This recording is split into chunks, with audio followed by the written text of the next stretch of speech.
You're crying, it won't be alright. Just take my hand, hold it tight. I will protect you from all around you. I will be here, don't you cry. For one so small, you seem so strong. My arms will hold you, keep you safe and warm. This bond between us can't be broken. I will be here, don't you cry. 'Cause you'll be in my heart. You'll be in my heart. From this day on, now and forevermore. You'll be in my heart. No matter what they say, you'll be here in my heart always.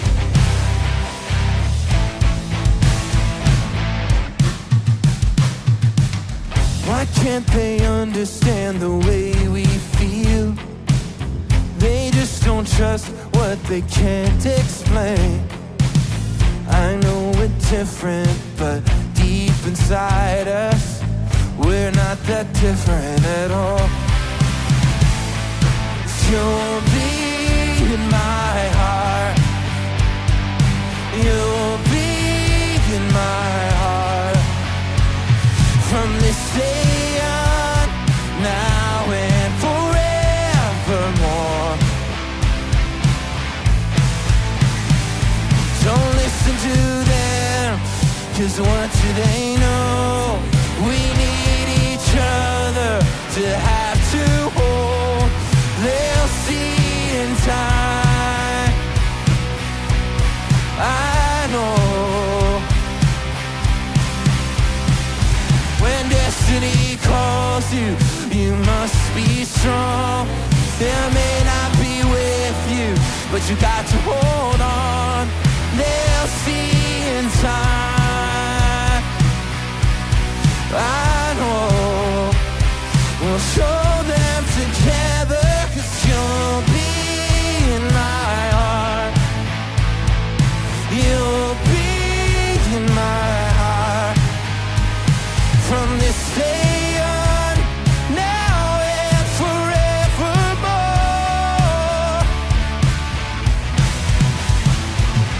You'll be in my heart.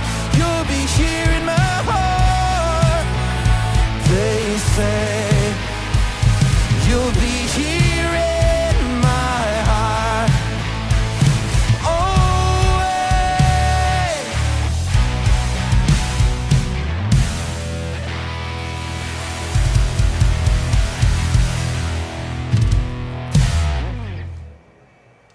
Wow, what a great song to recognize all the women in our lives as we celebrate Mother's Day.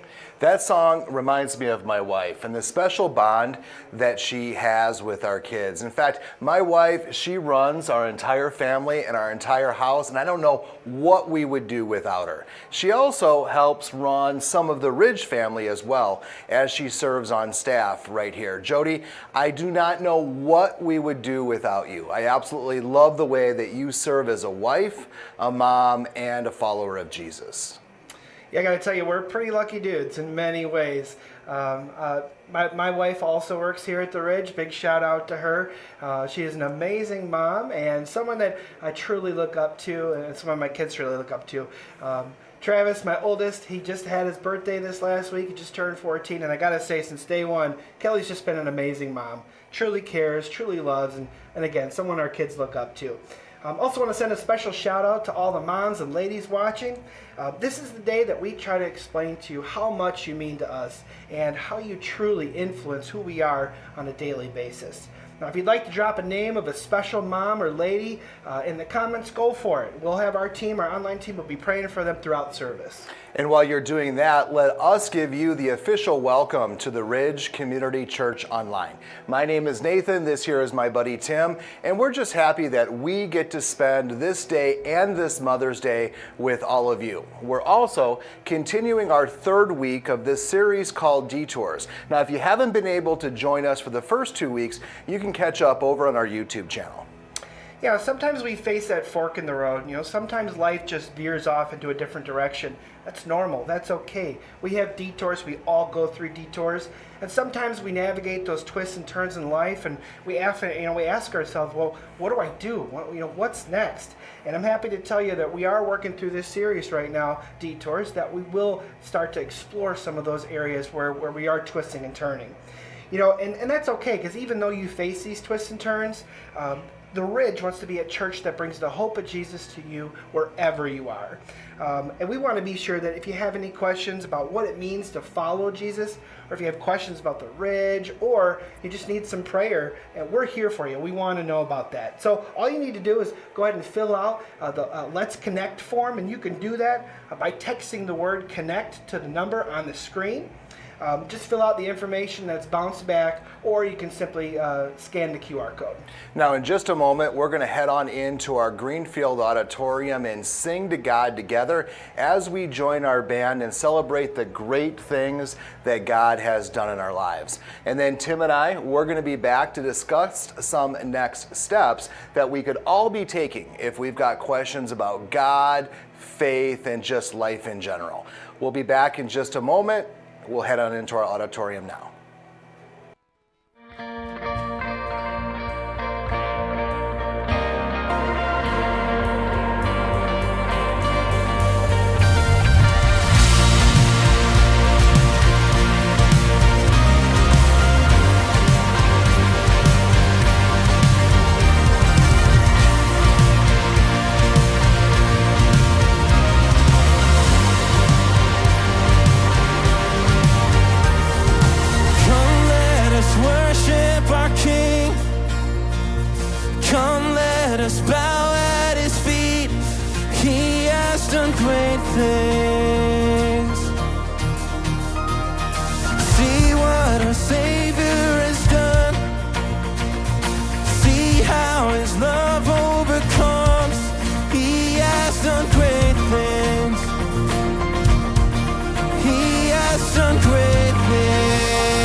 Now, as we're going through this new series, my prayer is that we find the purpose that God will use behind these detours of ours. You know, at some point in our lives, we all go through some kind of challenges, right? And I found that the best way to help me get through some of those is to be around those who are going through those same types of twists and turns. So we would like to invite you to know about a party that we're going to be having here at the Ridge. It's going to be live and in person next Sunday, May 15th. At the Ridge, we want to be a place where it's okay to belong before you believe. And we also want to be a place where it's okay to ask some of those questions about God, faith, and life. Yeah, I have to agree. There's no better way to get to know someone than hanging out with them. Now, if you're new to the Ridge or you want to get to know us a little bit better, you're going to want to come to the after party. Now, at the after party, we'll be able to provide lunch for you. We're going to have a lot of fun. We're going to have games for your kids, and you'll get to meet some of the Ridge leaders as well as meet some other folks that are new to the Ridge. And our hope is that we can create an atmosphere where you can come and connect with others, and then also connect with the Ridge and find meaning for where you are with the Ridge, regardless of wherever you are in your faith building plan and your journey. So you can RSVP at theridgecc.com/after party so that we know how much to order for food. No need to bring anything at all. You know, you can absolutely bring your kids. We just can't wait to meet you. Now, connection events like after parties are made possible in part by those that engage with the Ridge's vision to help bring the hope of Jesus into every home. At this point of today's service, we're just going to take a pause and prepare to bring our offerings to God. If you're a first-time guest with us, or you're not quite so sure about all the things we do here at the Ridge, please continue to take a pass. But if you are a Christian and you consider the Ridge your home, much like Tim and I's families, we would like to invite you to generously participate with us in this part of today's service. You can give by downloading our app or going to our website. However you decide to do it, we'd like to say thank you for partnering with the Ridge and all that we do to help bring the hope of Jesus into every home. So we're going to take a pause right now, bring our offerings to God, and when we come back, we'll be joined by Mark, our lead and founding pastor, in week 3 of our Detours series.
Well, it's good to be with everybody here, and it's great to be with everybody online as well. And I just want to say Happy Mother's Day, or as we call in our house, Happy Unsung Heroes Day.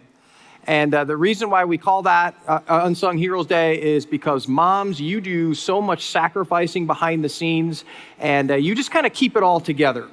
And no one really knows that. And when Donna and I had, our kids were really young, we had the twins, and they were about 3 or 4. We'd have these conversations about just kind of how the relationship with your parents will evolve. And here's what I told her. I said, Mom will be the hero till about age 5, and then all of a sudden Dad becomes cool. And Dad becomes cool for a while, but then when they hit, it can be anywhere from between 18 and 30, And when they hit 18 or 30, the light bulb is going to go on, and they're going to go, oh, I get it now. Mom is the one who actually held it all together, and dad did very little to hold it all together. And so that's the way it kind of works out. And so Mother's Day is the day where hopefully the light bulb goes on for all of us, and we just say, Mom, you are the true heroes. And so we love you. Thank you for all you do. Happy Mother's Day to my mom, and I love you as well. So hope you have a great day on your special day. Now, this past week, I was actually doing some research on the world's longest detours. And for some reason, Australia kept rising to the surface of my research. And there was actually this detour that happened in Australia. It happened a couple years ago because of these brush fires.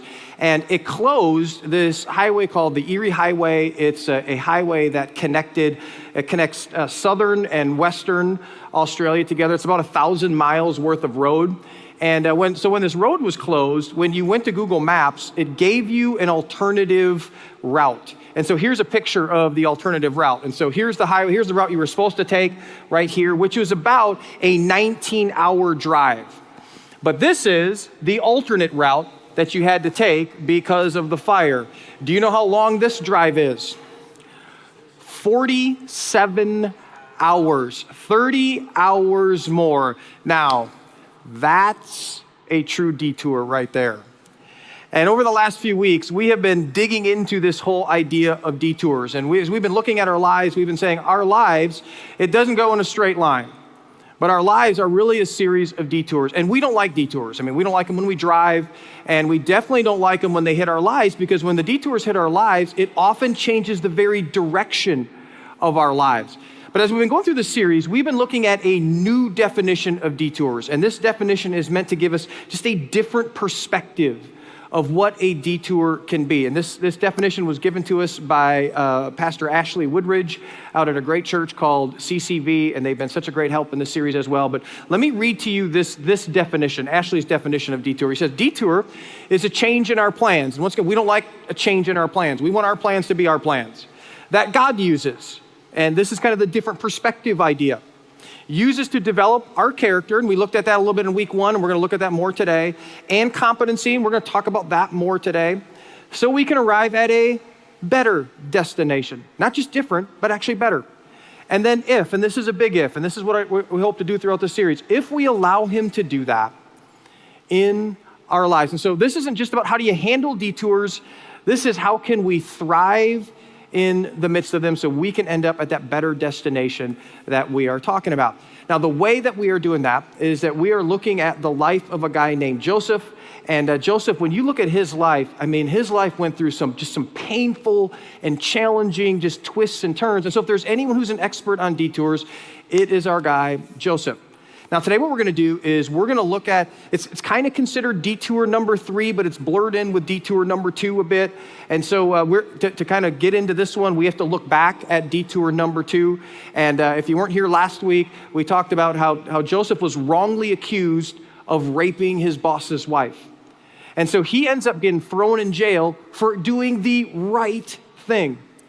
And as Joseph's in prison, here's how the writer of Genesis describes his circumstances. He says, but while Joseph was there in prison, the Lord was with him.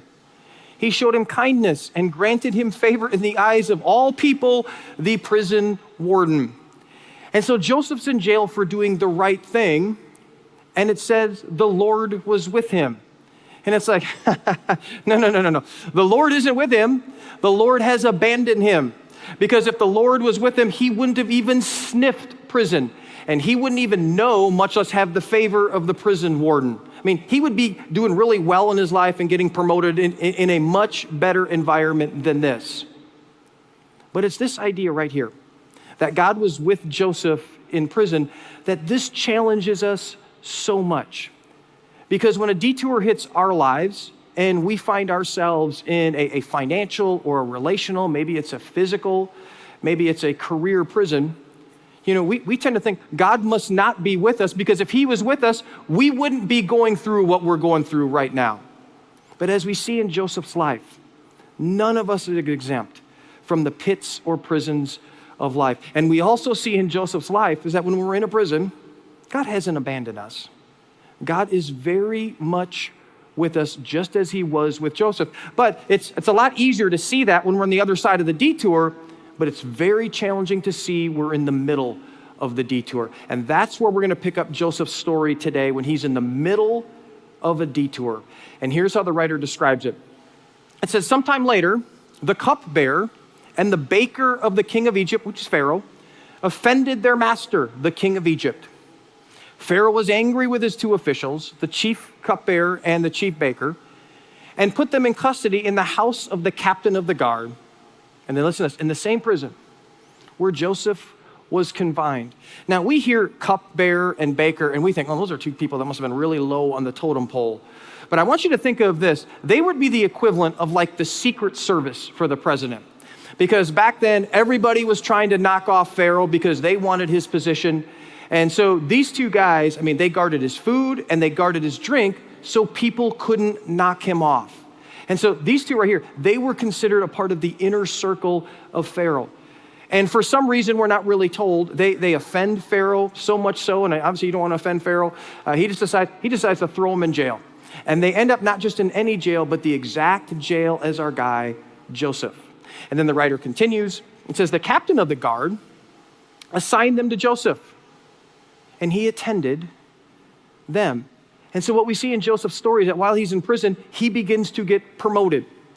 And the warden decides to assign him Pharaoh's two main officials. And then the story continues. It says, after they had been in custody for some time, each of the two men, the cupbearer and the baker of the king of Egypt, who were being held in prison, had a dream the same night. And each dream had a meaning of its own. When Joseph came to them the next morning, he saw that they were dejected. And so he asked Pharaoh's officials who were in custody with him in his master's house, why do you look so sad today?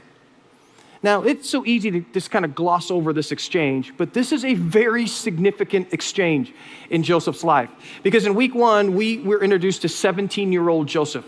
And 17-year-old Joseph, I mean, he didn't care or wasn't aware of any other person but himself. And we see that he was with his brothers at that time, and they're angry with him, and he didn't care and wasn't aware of what's going on in their life. And so this is Joseph at 17. But now we fast forward, and Joseph is about 28 years old. And we see that he is actually aware of what's going on in these two guys. And so he's got some concern, and he's like, hey guys, see that you're feeling down. What can I do for you? And so we see that Joseph, he's starting to see more to life than just himself. He's starting to see other people. Now, why is that so important? Because as we've been talking about throughout this series, God will place detours in our life to develop our character so we begin to grow. And so this is what we begin to see happen in Joseph's life. Now, I want you to keep that in mind as we continue in his story. Here's what happens next. It says, we both had dreams, the two answered, but there is no one to interpret these dreams. So let me tell you what's going on in these two guys' life. You see, these two are experiencing a detour of their own. And they never thought that they would be in the prison because they had been in the palace their entire life. And so here they are in prison, and they have this dream, and they're both aware enough to realize that the meaning of this dream is going to tell them why this is happening to them. But they can't figure it out, and no one else can help them figure it out. And so they are very frustrated because of it. Now, my guess is that this is where some of you are right now in your detour. And one of the things that's so frustrating for you is that there is no one there in your life to help you understand why this dream is happening or why this detour is happening and what's the meaning of this detour. And for some of you, you've even come to church and you still can't find the reason why. But listen to what Joseph says to them. He says, don't interpretations belong to God? Tell me your dream. Don't interpretations belong to your horoscope or to your psychic? Don't interpretations belong to your feelings? Don't your interpretations belong to your favorite news station, your political party?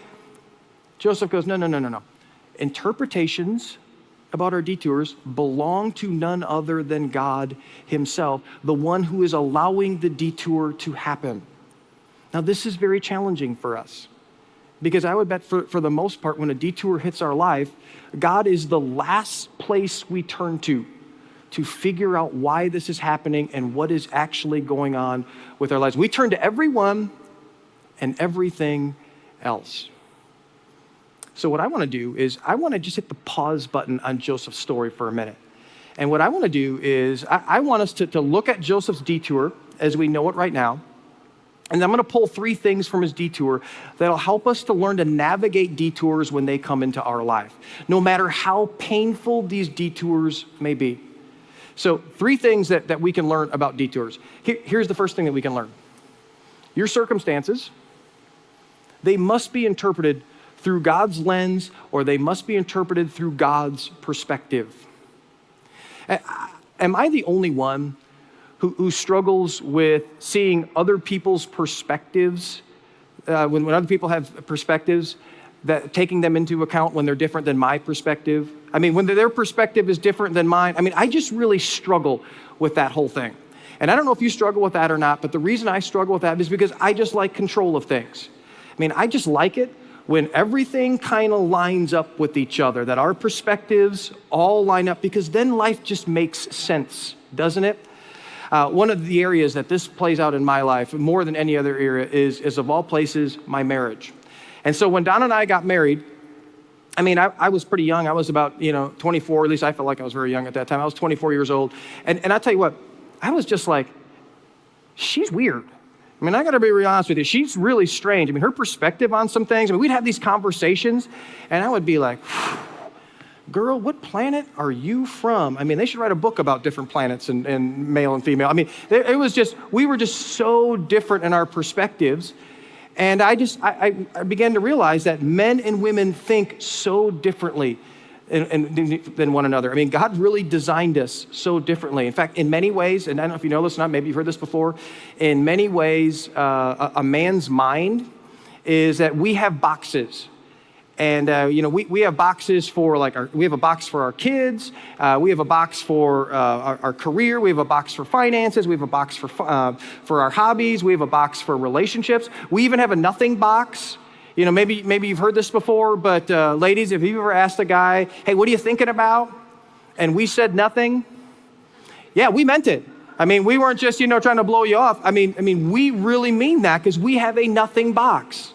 And the interesting thing about our boxes is that our boxes don't touch, all right? They are separate from one another. So here's kind of how we think. So when we want to deal with an issue, here's what we do. We take out that box that relates to that issue, and we set it down in front of us, and then we talk about that particular issue. And then, when we're done, we take that box and we just slide it back up on the shelf again, and we just kind of take one at a time. And that's just how we think. And ladies, you're probably thinking, what in the world is wrong with you? How do you do that? And the reason that is because your boxes are very much intertwined with each other. You have this string that connects all of your boxes. And this is how you are wired. This is how you think about things.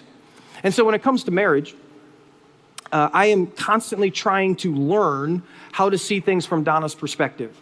And sometimes I get into trouble with this. For the longest time, I would ask Donna, how are you doing? And she would say, I'm fine. And I just kind of took her at face value, yeah, she's fine. And then, years later, I had to realize that when she says she's fine, she doesn't always mean it, all right? I'm going like, what in the world? What does that even mean, But here's the point in all this. Every healthy relationship must fight and is required to fight to see things from the other person's perspective. Now, let me connect this to God for a minute, who invites us to connect with him relationally. How many of you, and how often do you, try to see things from God's perspective over your own perspective? And most of us, if we're honest with each other, we hardly ever do, because we just want God to see things our way and to respond our way and have the worldview that we do. And then when it doesn't line up, we often get mad at God. I want you to listen to these words that are found in the Old Testament book of Isaiah, just describing the perspective of God. Listen to these words. For my thoughts are not your thoughts, Neither are your ways my ways, declares the Lord. And so this is God talking. And he's saying, hey, listen, the way I think isn't anywhere near what you think.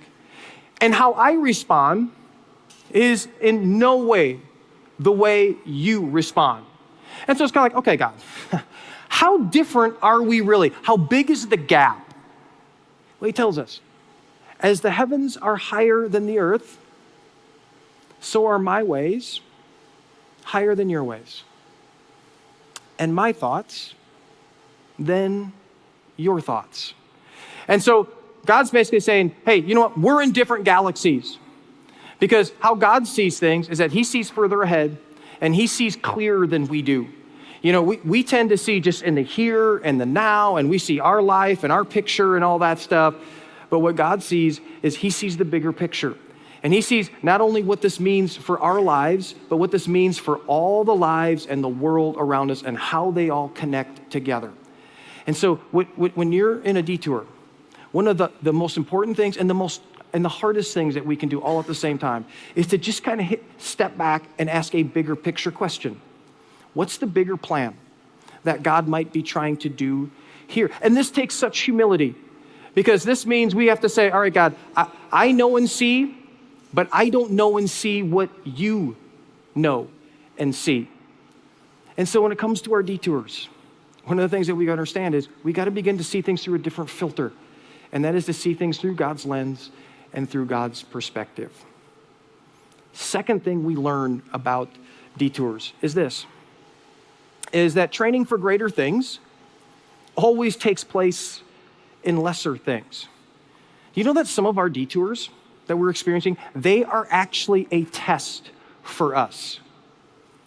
As we look at Joseph's story, soon he is going to be elevated from the prison to the palace. And he's going to become the second most important person in the world. I mean, this is where God ultimately wants to take him. Now, Joseph doesn't know that, but this is where God ultimately wants to take him. But he can't get him there now, because if he did, he wouldn't be able to handle the position that God has for him. And so he does most of his development in Joseph's life, in all places, prison. And so we're going to see that God is taking these lesser things in a seemingly lesser circumstance in Joseph's life, and he's using them to develop him so he can move him to greater things that he has for Joseph's life. And what we need to realize is that how we respond to the lesser things is a test for how we will respond for the greater things. I mean, you know, if you kind of look at your life, and as I look at my life, as you look back, I can't begin to tell you how many times I have seen this play out. Last couple weeks ago in week 1, I shared the story about how I was let go of church staff that I was on, and there was some just some deceitful, underhanded things that were all a part of that whole thing. And a part of my job at that time is I actually led this ministry called Alpha. We actually do that here. It's a fantastic ministry that we do. It connects with people far from God. It just puts them in an environment where they can have conversations and all that good stuff. And when I was having the you need to explore another season of ministry conversation. When I was having that, we were in week 3 of one of our Alpha things, and it was really growing and doing well, and we had another 7-8 weeks left. And so I said during that conversation, as they were letting me go, I said, hey, what about the Alpha community? What about those people that are there? And they were like, well, I guess we hadn't thought about that. And so I'm driving home, and I'm thinking about a lot of things, because when you get let go, you think about a lot of things. But I started thinking about that Alpha community, and I really began to wrestle, like, what do I do about that? And there are people there that are far from God and all that good stuff. And so for the next few days, I wrestled with it. And I talked to some friends of mine, and I said, hey, I think I want to go back and just serve there for free and do all the work. And they were like, no, don't, that's on them and all that stuff. Everybody told me no. But a few days later, I called back the very place that let me go. And I said, hey, I want to finish out the Alpha season, and I will do all the work that I was doing before, and I will do it for free. And they were like, what? And I'm like, yeah, I want to do it for free, because there are people far from God there, and they shouldn't have to suffer because of the crosshairs of what's going on within the church. And so that's what I did. And I'm telling you, if you've never done something like that, it was a very difficult thing, but I felt so responsible for the people that God had entrusted to me. And looking back, because once again, it's always a looking back deal for our lives.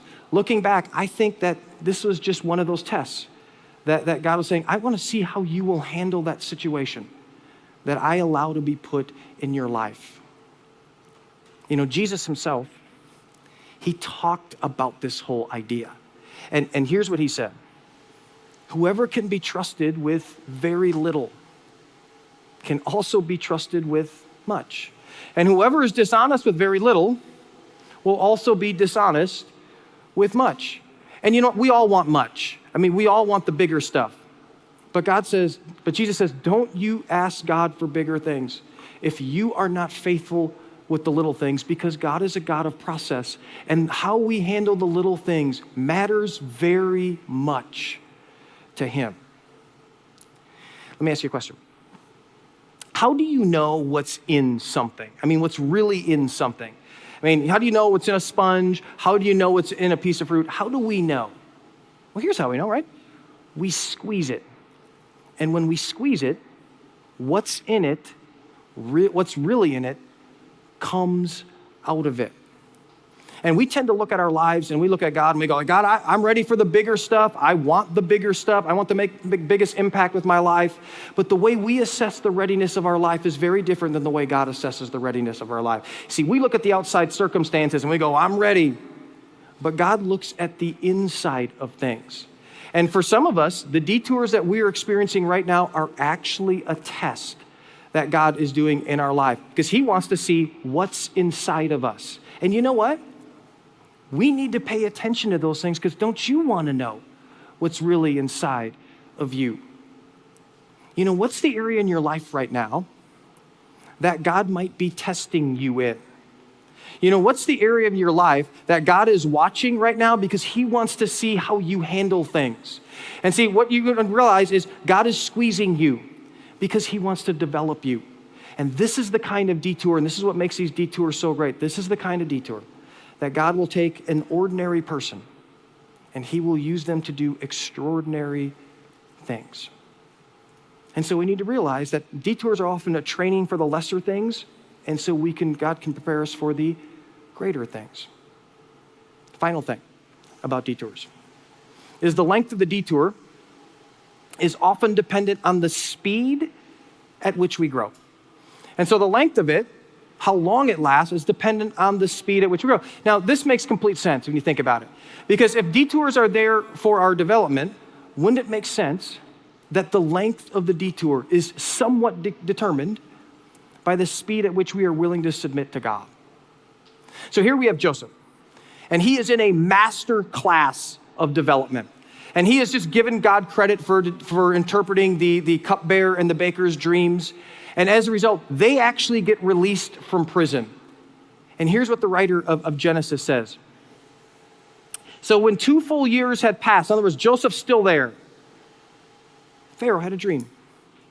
And so Joseph is 30 at the time when Pharaoh has this dream.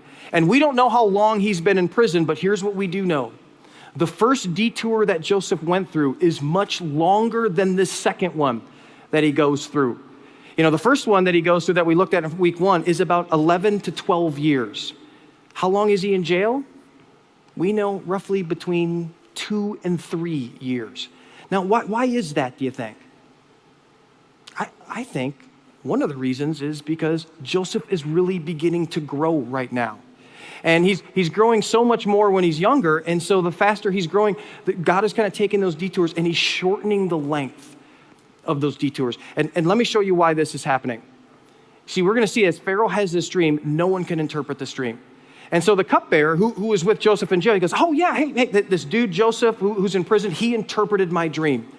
And so they go and get Joseph from prison and they put him before Pharaoh, the most important, most powerful person in the world. And understand, when Joseph's in jail, he thinks he's going to be there for the rest of his life. I mean, that's his life sentence right there. And now he's standing before the one who can not only set him free, but can change the very direction of his life. And so he gets one shot. And it's like, okay, Joe, don't screw this up, all right? Don't choke on this one. And so Pharaoh looks at Joseph. He goes, can you interpret my dream? What he says here can either make or break him. Here's what he says. I cannot do it. Joseph replied, but God will give Pharaoh the answer he desires. Hey, I can't do it, but there is actually a God who is able to do it. And it's like, oh no, Joseph, you screwed up. That is the last thing that you should have said. You are basically telling someone who thinks they are a God about God. You're saying, hey, Pharaoh, I know a God who is much bigger and more powerful than you are. Joseph, what are you thinking? Just make something up. Get out of, you had a chance to make it all better for you. But this is how developed Joseph's in his life right now. And I wonder, as we look back at Joseph's life when he was 17 or 20, or maybe even 25, would he have given the same answer? We don't know for sure, but I don't think he would have. But here's what we do know. God will never move us into the destination he has for us if we're not ready for it. If we're not ready spiritually and emotionally and financially and mentally. Why? Because we would never be able to handle all that God has for us. I don't know what detour you're going through right now or how painful it might be. But I wonder, are you growing in and through it? Or are you grumbling in and through it? Or you maybe heard it said this way before, and I love this. You can either go through a valley or you can grow through a valley. And as we've been learning in the life of Joseph and God's plan for these, how he uses detours in our life, these are the opportunity to actually grow through it so he can make us into the person, so he can put us in the destination that he has for us. So here's what I want to close with. I want to close by addressing 3 different groups of people who are here or who are watching online. And if you don't fall into one of these 3 groups, because you might not fall into one of these 3 groups, I would think that you would still be able to apply some of what I say to just your situation right now. 3 groups. Here's the first group. I want to talk to those of you who are single. That you actually have the gift of singleness. And that's what actually the New Testament calls it, the gift of singleness. And you maybe not see it as the gift of singleness, and you want that gift to be given away and given away very quickly because you want to have someone in your life. Here's my advice for you. My advice for you is, would you take this season and just be faithful? And would you be willing to just grow like crazy in your faith? Don't let your goal be to find someone, even though you have a desire to find someone, and that's okay. But would you just focus on growing like crazy? And the reason why I say that is because if you focus on growing like crazy, I promise you God's going to do something in your life. And the reason I can promise you that is because as we've looked at the story of Joseph, God is more concerned with the development of our character than our comfort. And if for some reason you decide to circumvent that growth season that God has you in, and because those desires overtake you and for whatever reason you decide to just, pick any guy or pick any girl because, they have a pulse, and if you decide to do that, hey, listen, if you do that, you just need to know that you could set your life back years. Because here's the thing, if you don't grow, you settle. And if you settle, you will never get the kind of spouse that you want. Because as you grow, God has a different place for you. And in that different place, that's going to draw a completely different kind of person to you. And listen, you don't want to miss that person. And so would you just be willing to just leverage this time for that?